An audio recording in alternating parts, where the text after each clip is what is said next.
नमस्कार, आप देख रहे हैं समाचार। आपके साथ मैं हूं पराक्रम सिंह शेखावत। बताएंगे इस वक्त की बड़ी खबरें। शुरुआत करेंगे सुर्खियों के साथ। पूर्व प्रधानमंत्री डॉक्टर मनमोहन सिंह को नम आंखों के बीच अंतिम विदाई।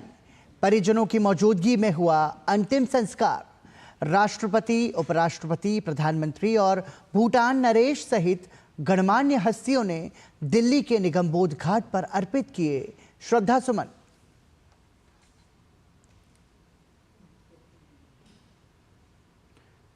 आम आदमी पार्टी पर दो और गंभीर मामलों की जांच की आंच। एलजी ने महिलाओं को 1000 रुपए देने की स्कीम के नाम पर डेटा जमा करने की जांच का दिया निर्देश। पंजाब से करोड़ों रुपए दिल्ली लाने की भी जांच।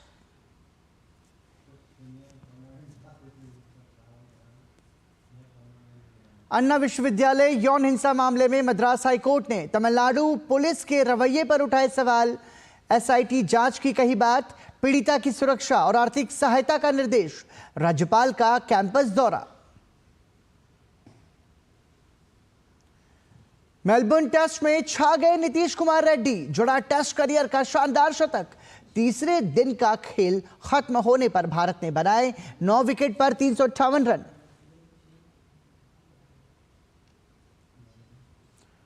पहाड़ों पर बर्फबारी से बढ़ी ठंड तो दिल्ली एनसीआर में लगातार बारिश ने गिराया पारा। खराब मौसम की वजह से श्रीनगर हवाई अड्डे पर रद्द की गई उड़ानें।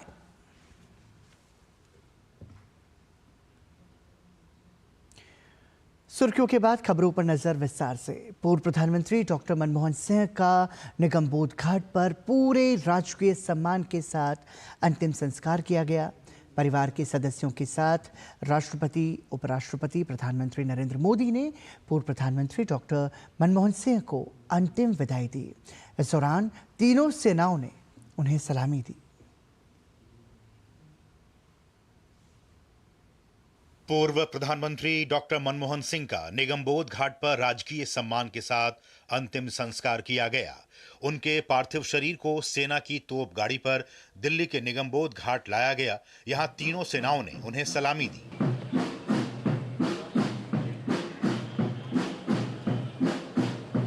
इसके बाद राजकीय सम्मान के साथ अंतिम संस्कार की रस्में पूरी की गई।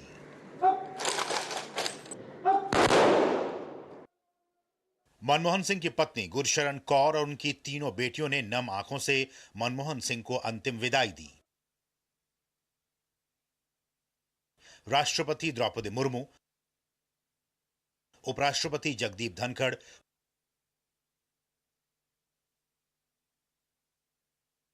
प्रधानमंत्री नरेंद्र मोदी ने देश के पूर्व प्रधानमंत्री को अंतिम विदाई दी।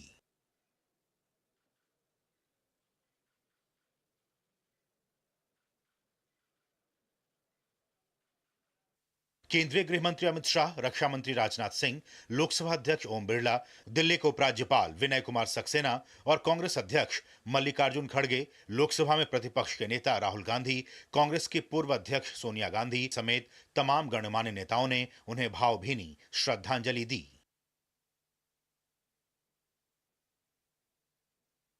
भूटान के राजा जिग्मे खेसर नामग्याल वांगचुक भी निगमबोध घाट पर मौजूद थे। उन्होंने डॉक्टर मनमोहन सिंह को श्रद्धांजलि दी।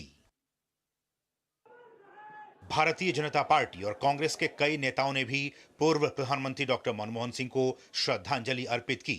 अंतिम संस्कार के दौरान भी मनमोहन सिंह को उनकी पसंदीदा नीली पगड़ी पहनाई गई। आपको बता दें कि मनमोहन सिंह हमेशा नीले रंग की पगड़ी पहनते थे। मनमोहन सिंह कैम्ब्रिज यूनिवर्सिटी को याद रखने के लिए उसके एक रंग को अपनी पगड़ी का सिग्नेचर कलर बना लिया था। आर्थिक सुधारों के जनक के रूप में मशहूर डॉक्टर मनमोहन सिंह अपनी दूरदर्शिता के लिए हमेशा याद किए जाएंगे। डीडी न्यूज की तरफ से भी डॉक्टर मनमोहन सिंह को भावभीनी श्रद्धांजलि। गिरीश निशाना के साथ bureau report, DD news. Mauritius के प्रधानमंत्री कार्यालय की ओर से भी डॉक्टर मनमोहन सिंह के निधन पर शोक व्यक्त करते हुए एक पत्र जारी किया गया है, जिसमें बताया गया है कि उनके अंतिम संस्कार के दिन सूर्यास्त तक सभी सरकारी भवनों पर मॉरिशस का झंडा आधा झुका रहेगा।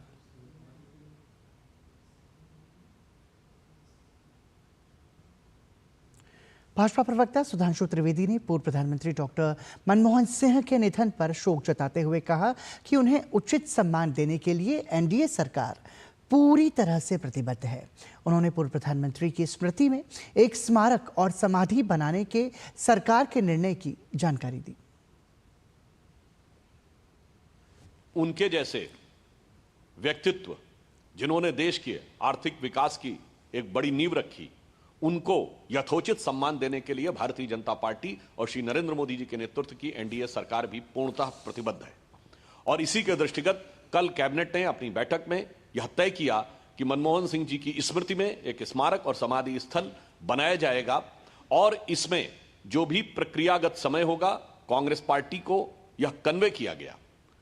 कैबिनेट के तुरंत बाद गृह मंत्री आदरणीय अमित शाह जी ने कांग्रेस के अध्यक्ष आदरणीय मल्लिकार्जुन खड़गे जी को यह कन्वे किया कि सरकार स्मारक बनाने के लिए निर्णय ले चुकी है और अब जमीन का अधिग्रहण, ट्रस्ट का बनना और जमीन का ट्रांसफर जैसी प्रक्रियाएं पूर्ण होने के बाद जो समय लगेगा उसके द्वारा यथोचित और यथाशीघ्र यह कार्य किया जाएगा।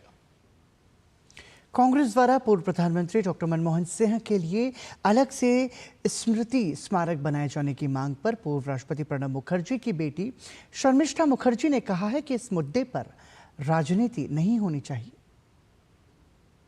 इस बात पे पॉलिटिक्स बिल्कुल नहीं होनी चाहिए, क्योंकि हमारा एक मोर और लेस एक ये हमारा ट्रेडिशन रहा कि जो फॉर्मर प्राइम मिनिस्टर्स हैं उनके लिए मेमोरियल बनते हैं। पीवी नरसिम्हा राव जी एक एक्सेप्शन थे और डॉक्टर मनमोहन सिंह जी का स्टेलर कंट्रीब्यूशन देख के तो मैं तो पूरी तरह से मानती हूँ उनका मेमोरियल पे कोई कंट्रोवर्सी नहीं होना चाहिए और उनको भारत रत्न भी मिलना चाहिए। साथ ही शर्मिष्ठा मुखर्जी ने याद दिलाया कि जब उनके पिता और पूर्व राष्ट्रपति प्रणब मुखर्जी का निधन हुआ था तब कांग्रेस नेतृत्व ने औपचारिक CWC नहीं बुलाई गई और कोई शोक प्रस्ताव पारित नहीं किया। उन्होंने कहा कि कांग्रेस द्वारा शोक सभा न बुलाने से उन्हें दुख हुआ। बाबा का जब निधन हुआ कोई फॉर्मल CWC बुला के कोई रेजोल्यूशन कॉन्डोलेंस मैसेज नहीं पास करवाया गया। प्रणब मुखर्जी खाली देश के प्रेसिडेंट नहीं थे, वो तो 5 साल प्रेसिडेंट रहे। उससे पहले 45 साल तक वो कांग्रेस की एक स्टॉलवर्ड लीडर रहे। ऐसे एक व्यक्ति की निधन होने का बाद CWC कोई कॉन्डोलेंस मैसेज फॉर्मली एक प्रॉपर CWC बुला के ये पास नहीं करेगा, तो ये बात का मुझे बहुत दुख हुआ। जब KR Narayanan, president KR Narayanan की डेथ हो गई तो कॉन्डोलेंस CWC से कॉन्डोलेंस मीटिंग बुलाया गया था CWC का और उसमें कॉन्डोलेंस मैसेज पास किया गया जिसका ड्राफ्ट मेरा फादर ने ही किया। तो ये बात जब मैं पढ़ी तो मुझे और भी झटका लगा। हरियाणा सरकार ने सेना और CRPF के शहीदों के परिवारों के लिए बड़ा फैसला लिया है।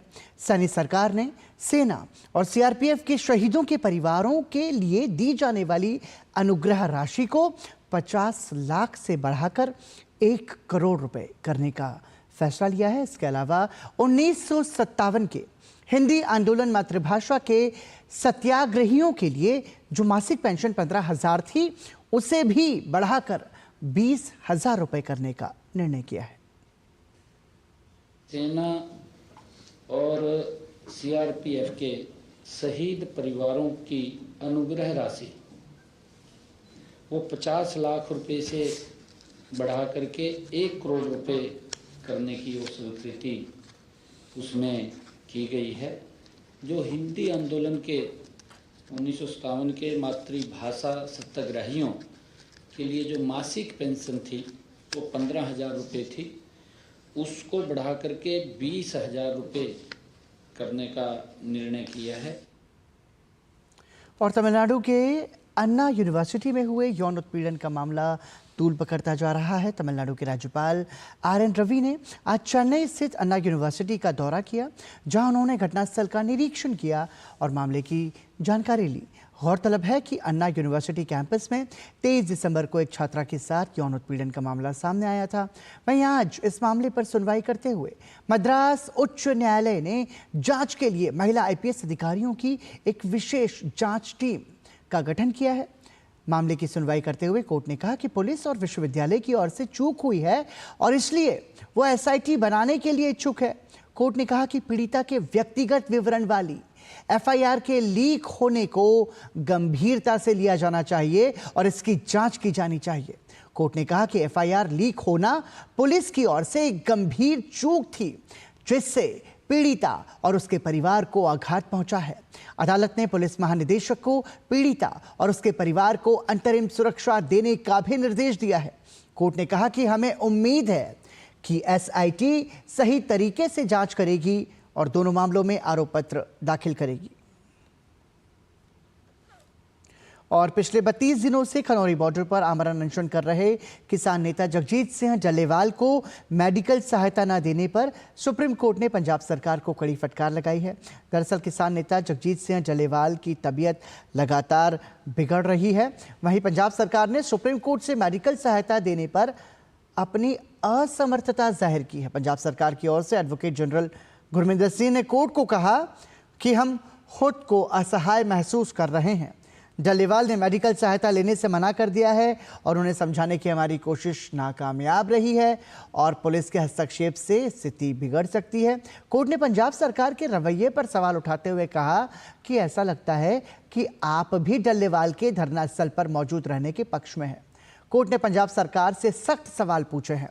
कोर्ट ने कहा कि डल्लेवाल के पास इंसानों की इस किलेबंदी की इजाजत किसने दी? कानून व्यवस्था कायम रखने की जिम्मेदारी किसकी है? किसानों का शांतिपूर्ण धरना स्थल पर बैठना तो ठीक है, लेकिन एक इंसान को मेडिकल सहायता लेने से रोका जा रहा है, ये गलत है। ऐसा पहले कभी नहीं हुआ। सुप्रीम कोर्ट ने कहा कि आप कोर्ट पर इस तरह की शर्तें नहीं थोप सकते। और आइए सीधा रुख करेंगे संबित पात्रा का। भुवनेश्वर से एक प्रेस वार्ता को संबोधित कर रहे हैं। प्रधानमंत्री उनके आज अंत्येष्टि उनकी हुई है और उस विषय को लेकर प्रेस कॉन्फ्रेंस करना पड़ रहा है। इससे दुखद, इससे दुर्भाग्यपूर्ण और कुछ नहीं हो सकता है। आप सभी जानते हैं doctor Manmohan Singh, farmer prime minister of India, Bharatvarsh के पूर्व प्रधानमंत्री, 10 वर्ष तक प्रधानमंत्री रहे और स्वाभाविक रूप से उनका एक बहुत बड़ा कंट्रीब्यूशन रहा है। और भारतीय जनता पार्टी स्पष्ट रूप से मानती है कि there has to be dignity in death. मृत्यु के बाद प्रधानमंत्री किस पार्टी के थे, किस दल के थे, हम इस पे विश्वास नहीं करते। इतने छोटे मन के लोग हम नहीं हैं। हम वाजपेयी जी के उस कथन को मानते हैं, छोटे मन से कोई बड़ा नहीं होता। जिस प्रकार की भ्रामक राजनीति कांग्रेस पार्टी ने किया है और विशेष करके राहुल गांधी ने किया है, 1 घंटे पहले राहुल गांधी ने एक ट्वीट किया है कि भारतीय जनता पार्टी ने डॉक्टर मनमोहन सिंह का निगमबोध घाट पर अंतिम संस्कार करवा करके एक अपमान किया है पूर्व प्रधानमंत्री का। इसके पीछे जो सच्चाई है, उस सच्चाई को भी जानने की आवश्यकता है। जब आदरणीय प्रधानमंत्री, पूर्व प्रधानमंत्री डॉक्टर मनमोहन सिंह एम्स में उन्होंने अंतिम सांस ली और मेडिकल बुलेटिन जारी हुआ, उसके पश्चात कैबिनेट मीटिंग की बैठक बुलाई गई। आप सभी ने देखा कि कैबिनेट मीटिंग की बैठक में एक शोक संदेश भी पारित किया गया और शोक संदेश के साथ साथ कैबिनेट ने यह निर्णय भी लिया कि चूंकि डॉक्टर मनमोहन सिंह एक पूर्व प्रधानमंत्री रहे और उनका एक बहुत बड़ा कद है, तो बिफिटिंग हिज स्टेचर, उनके कद के अनुरूप उनका सम्मान होना चाहिए। इसलिए उनके अंतिम संस्कार और उनके मेमोरियल, इन विषयों को ध्यान में रखते हुए एक चिट्ठी कैबिनेट ने कांग्रेस पार्टी को भी और डॉक्टर सिंह के परिवार को भी लिखा।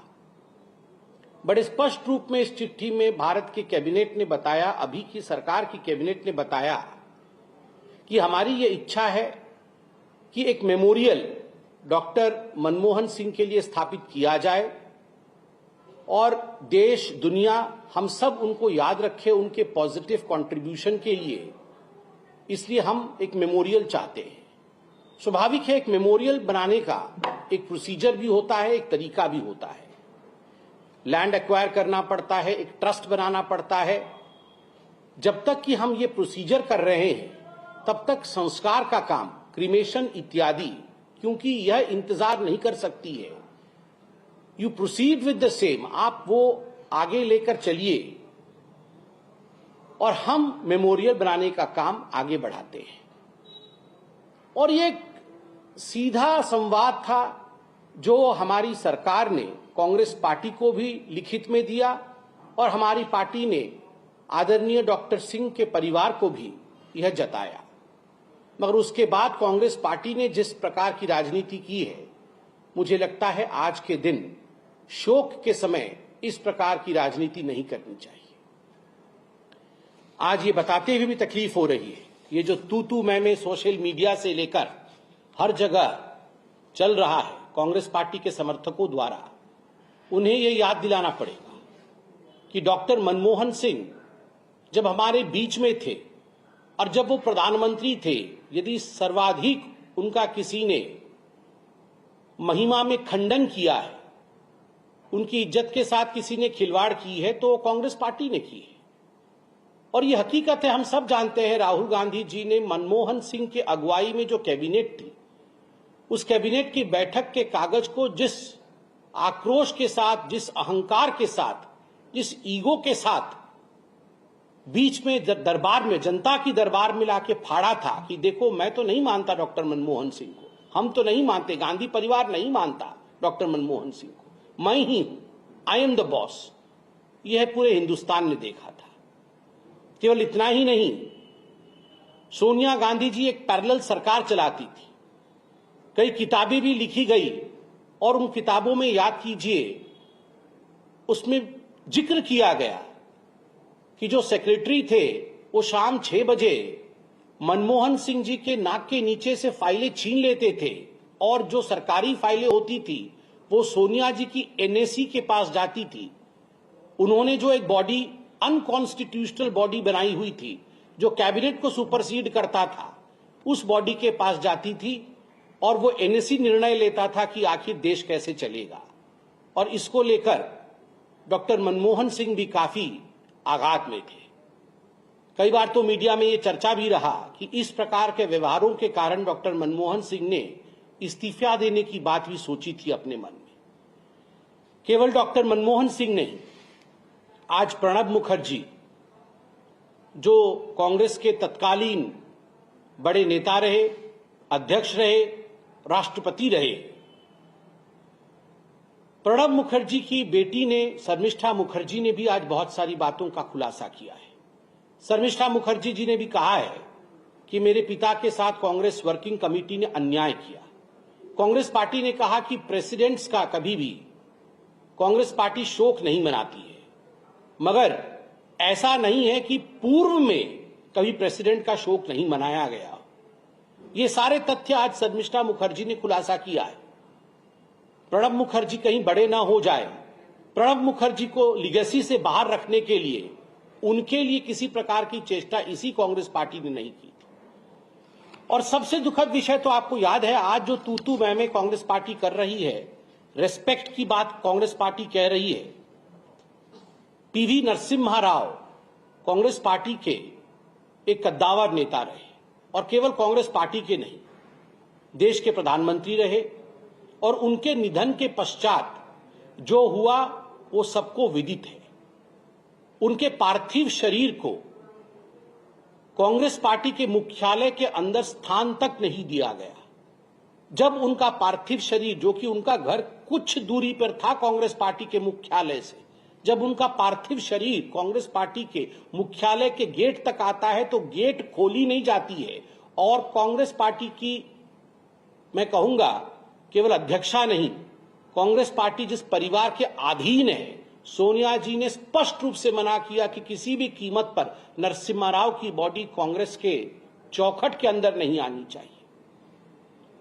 And you all should be reminded of the fact that there was a controversy in the media then. There were few stray dogs moving around the body of former Prime Minister P.V. Narasimha Rao, and that was a ghastly scene. Such was the audacity of the Congress party disrespecting a former Prime Minister, P.V. Narasimha Rao, to the extent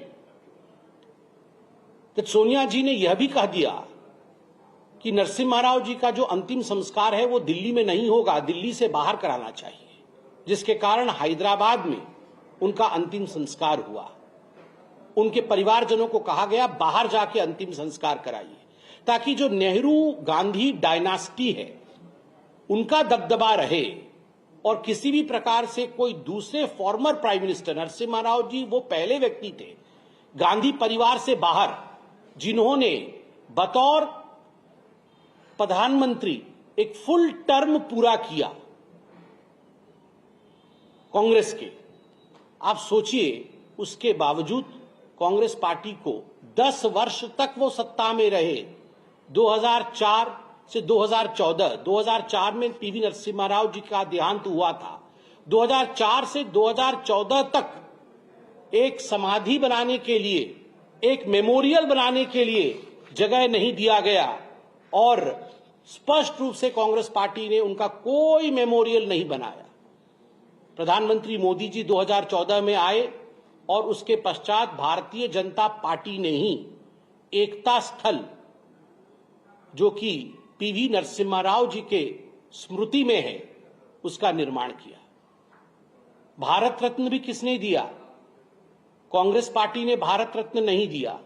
Bharat Ratna भी 2024 में PV Narasimha Rao को Bharatiya Janata party की सरकार रहते हुए दिया गया।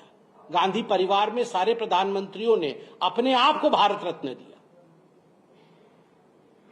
यह है गांधी परिवार की हकीकत। मैं आपको बता दूं, दिसंबर 15, 1950 में जब सरदार पटेल का देहांत हुआ था, वल्लभ भाई पटेल, उस समय पंडित नेहरू ने चिट्ठी लिख करके बकायदा अपने कैबिनेट के मंत्रियों को और बड़े अधिकारियों को मना किया था कि कोई भी पटेल के, सरदार पटेल के अंत्येष्टि में ना भाग लेने जाए। No one should attend the cremation of Sardar Patel. This was the letter written by Pandit Jawaharlal Nehru, December 15, 1950. A communication by Pandit Nehru to all the leaders of the Congress party.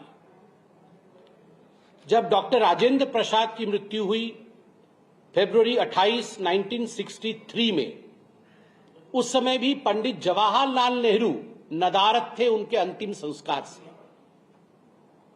आप सोच के देखिए, यह है पंडित जवाहरलाल नेहरू और गांधी परिवार का अपने ही मित्रों के प्रति भाव। और मुझे बड़े दुख के साथ कहना पड़ रहा है कि आज ये जो प्रेस कॉन्फ्रेंस कर रहे हैं, प्रधानमंत्रियों को किसने कितना सम्मान दिया। जब अटल बिहारी वाजपेयी जी का देहांत तो हुआ था, उस समय किस प्रकार का माहौल कांग्रेस पार्टी ने बनाया था। अगस्त 2021 में प्रियांक खरगे, जो कि मल्लिकार्जुन खरगे के सुपुत्र हैं, उन्होंने रिमार्क किया था पीएम के लिए कि PM Vajpayee used to be a heavy drinker, बहुत शराब पीते थे। इस प्रकार से आप सोच के देखिए, मल्लिकार्जुन खरगे जी के सुपुत्र इस प्रकार का बयानबाजी अटल बिहारी वाजपेयी जी के लिए करते हैं। और तो और कैसे ट्वीट्स कांग्रेस पार्टी ने किया है अटल बिहारी वाजपेयी जी के लिए, आप देख सकते हैं। उनके सेक्रेटरी कहते हैं, in 1942, like all other members of RSS, Atal Bihari Vajpayee boycotted the Quit India movement and worked as a British informer, reporting against those who participated in the Andolan. Be it Nelli massacre or demolition of Babri, Vajpayee played an important role in inciting mobs. Plus, there is a reason why BJP leaders today, like Modi with Gandhi, Patel or other Congress leaders, and not Savarkar, Vajpayee or Golwalkar, they know the truth. ये गौरव पांडी, जो उनके secretary रहे हैं कांग्रेस के, AICC के, उन्होंने tweet किया था। इस प्रकार के आक्षेप और भी बहुत सारे ट्वीट है, मैं सारे ट्वीट पढ़ना नहीं चाहता हूं। उनके एक पत्रकार जो उनके साथ है, उन्होंने कहा था Atal Bihari Vajpayee is finally dead, embrace all the road blocks Delhi folks. Vajpayee ji का भी असम्मान उन्होंने किया था, नरसिम्हा राव जी का सम्मान किया, डॉक्टर मनमोहन सिंह जब प्रधानमंत्री रहे उनका असम्मान किया, पटेल से लेकर डॉक्टर राजेंद्र प्रसाद तक का असम्मान इस गांधी परिवार ने किया है। और Rahul Gandhi, full of his immaturity, has yet again stooped to a new low. जब राष्ट्र शोक मना रहा है उस समय इस प्रकार के ट्वीट करके, भ्रांति फैला करके, झूठ के माध्यम से एक पुण्यात्मा के विदाई के समय भी राजनीति से बाज नहीं आना, यही कांग्रेस पार्टी का चरित्र है, यही गांधी परिवार का चरित्र है। धन्यवाद मित्रों, कोई प्रश्न हो तो अवश्य पूछें। तो भुवनेश्वर से भाजपा प्रवक्ता संबित पात्रा प्रेस वार्ता कर रहे थे। सीधे तौर पर उन्होंने कांग्रेस पार्टी और राहुल गांधी पर हमला बोला। कांग्रेस पार्टी में गांधी और नेहरू राज के दौरान किस तरीके का व्यवहार किया गया था, उस बात का उन्होंने जिक्र किया। और सीधे सीधे तौर पर राहुल गांधी के उस ट्वीट का, उस एक्स के पोस्ट का उन्होंने हवाला दिया, जिसमें राहुल गांधी ने पोस्ट पर यह लिखा कि 1 घंटे पहले का ये पोस्ट है, जिसमें राहुल गांधी ने लिखा कि निगमबोध घाट पर जो अंतिम संस्कार किया गया, जो कि भारत सरकार ने पूरे राजकीय सम्मान के साथ मनमोहन सिंह जी का अंतिम संस्कार किया, तो राहुल गांधी लिखते हैं कि ये मनमोहन सिंह जी का अपमान है। इस पर संबित पात्रा ने कहा कि ऐसे समय जब पूरा देश शोक में है पूर्व प्रधानमंत्री मनमोहन सिंह के निधन पर, ऐसे समय पर इस तरीके की राजनीति करना ये गलत है। इसी के साथ समाचार में अभी के लिए इतना ही। दीजिए अनुमति। नमस्कार।